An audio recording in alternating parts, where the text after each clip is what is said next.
वट सावित्री व्रत 2025 ज्येष्ठ मास की अमावस्या तिथि का आरंभ 26 मई को दोपहर 12:11 पर होगा।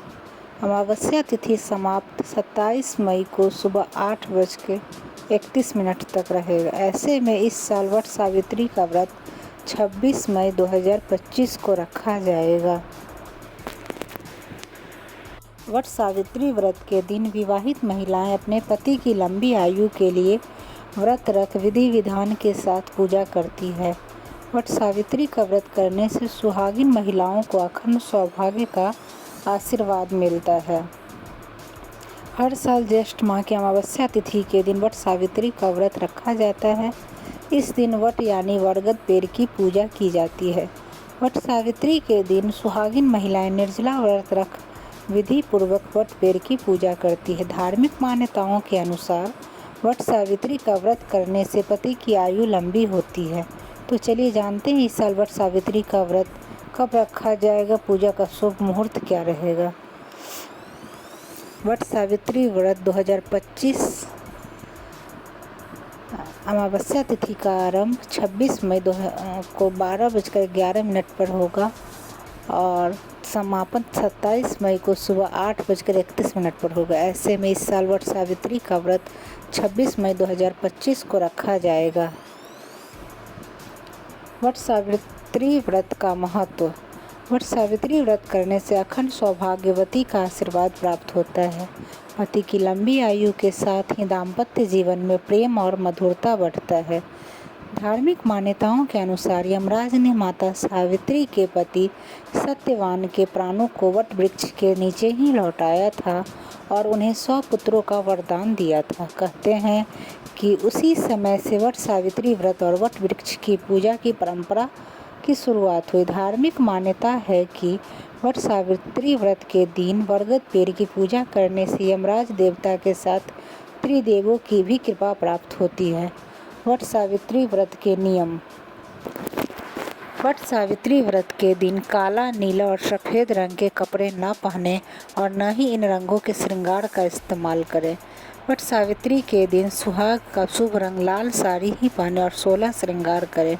वट सावित्री व्रत के दिन वट वृक्ष की पूजा और व्रत कथा जरूर सुनें। वट सावित्री व्रत के दिन पूजा के बाद सावित्री माता और यम देवता से अपने सुहाग की लंबी आयु की कामना करें। वट सावित्री व्रत में पूजा की जाने वाली पूजन सामग्री का लिस्ट इस प्रकार है। दीप बाती, देसी घी, पान, सुपारी, गंगाजल, पवित्र जल, केला का पत्ता, सिंदूर, रोली, हल्दी, नए वस्त्र, फूलों की माला, भींगा हुआ काला चना, अक्षत, बांस का पंखा, कलावा, हल्दी में रंगा हुआ मिट्टी का घड़ा, तांबे के लोटे में गंगाजल मिला जल, वट वृक्ष की डाल या वट वृक्ष, धूप बत्ती, मौसमी फल जैसे आम, लीची, तरबूज, मिठाई। वट सावित्री व्रत की पूजा विधि। वट सावित्री के दिन महिलाएं सुबह स्नान करें, फिर साफ लाल या पीले रंग के वस्त्र पहने। इस दिन पूरा 16 श्रृंगार अवश्य करें। अब वट वृक्ष के पास सावित्री और सत्यवान की तस्वीर को स्थापित कर दें। इसके बाद वृक्ष की जड़ में जल अर्पित करें, कुछ ताज़ा फूल चढ़ाएं, अक्षत, भींगा चना व गुड़ अर्पित करें। अब आप वट के वृक्ष पर कलावा लपेटते हुए 7 बार परिक्रमा करें। परिक्रमा पूरी करने के बाद वृक्ष को प्रणाम करें। अब हाथ में चने लेकर वट सावित्री की कथा पढ़ें। अंत में फल और वस्त्रों का दान करें और पूजा में हुई भूल चूक के लिए क्षमा मांगें। उसके बाद आप आइए जानते हैं वट सावित्री व्रत की कथा। पुराणों में वर्णित सावित्री की कथा इस प्रकार है।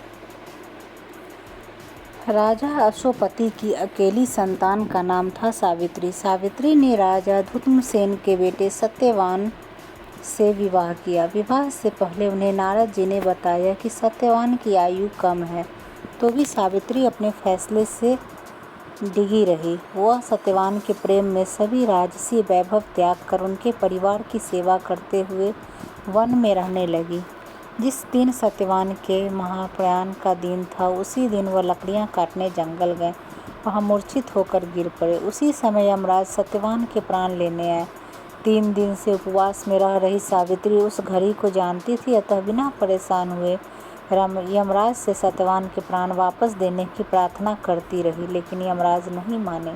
तब सावित्री उनके पीछे पीछे ही जाने लगी। कई बार मना करने पर भी वह नहीं मानी, तो सावित्री के साहस और त्याग से यमराज प्रसन्न हुए और कोई 3 वरदान मांगने को कहा। सावित्री ने सत्यवान के दृष्टिहीन माता पिता के नेत्रों की ज्योति मांगी, उनका छीना हुआ राज्य मांगा और अपने लिए 100 पुत्रों का वरदान मांगा। तथास्तु कहने के बाद यमराज समझ गए कि सावित्री के पति को साथ ले जाना अब संभव नहीं, इसलिए उन्होंने सावित्री को अखंड सौभाग्य का आशीर्वाद दिया और सत्यवान को छोड़कर वहां से अंतर्ध्यान हो गए। उस समय सावित्री अपने पति को लेकर वटवृक्ष के नीचे ही बैठी थी, इसलिए इस दिन महिलाएं अपने परिवार और जीवन साथी की दीर्घायु की कामना करते हुए वटवृक्ष को भोग अर्पण करती है, उस पर धागा लपेटकर पूजा करती है।